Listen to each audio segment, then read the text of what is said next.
اللہ وہ معبود برحق ہے کہ اس کے سوا کوئی عبادت کے لائق نہیں، زندہ ہے، سب کو تھامنے والا، اسے نہ اونگ آتی ہے نہ نیند، جو کچھ آسمانوں میں اور جو کچھ زمین میں ہے سب اسی کا ہے۔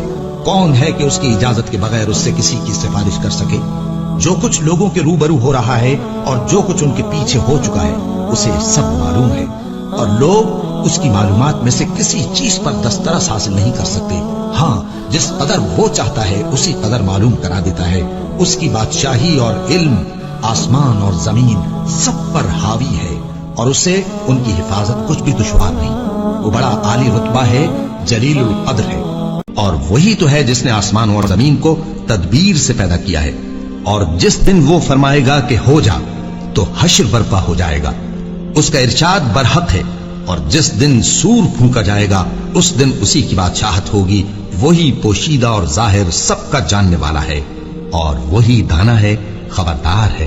اور وہ وقت بھی یاد کرنے کے لائق ہے جب ابراہیم نے اپنے باپ آزر سے کہا تھا، تم کیا بتوں کو معبود بناتے ہو؟ میں دیکھتا ہوں کہ تم اور تمہاری قوم کھلی گمراہی میں ہو۔ اور ہم اس طرح ابراہیم کو آسمانوں اور زمین کے عجائبات دکھانے لگے تاکہ وہ خوب یقین کرنے والوں میں ہو جائیں۔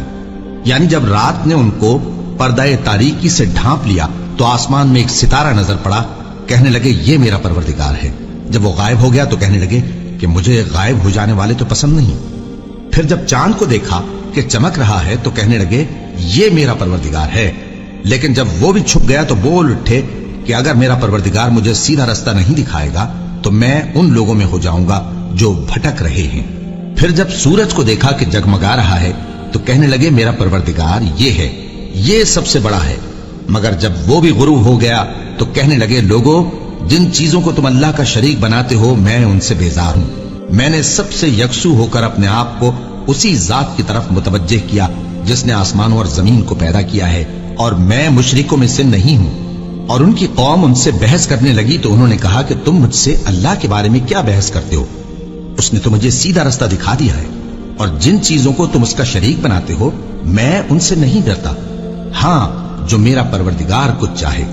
میرا پروردگار اپنے علم سے ہر چیز کا احاطہ کیے ہوئے ہے۔ کیا تم خیال نہیں کرتے؟ بھلا میں ان چیزوں سے جن کو تم اللہ کا شریک بناتے ہو کیوں کر ڈروں، جبکہ تم اس بات سے نہیں ڈرتے کہ اللہ کے ساتھ شریک بناتے ہو جس کی اس نے کوئی سند نازل نہیں کی۔ اب دونوں فریق میں سے کون سا فریق امن و بے خوفی کا زیادہ حقدار ہے؟ اگر سمجھ رکھتے ہو تو بتاؤ۔ جو لوگ ایمان لائے اور انہوں نے اپنے ایمان کو شرک کے ظلم سے ملوث نہیں کیا، ان کے لیے امن و بے خوفی ہے، اور وہی ہدایت پانے والے ہیں۔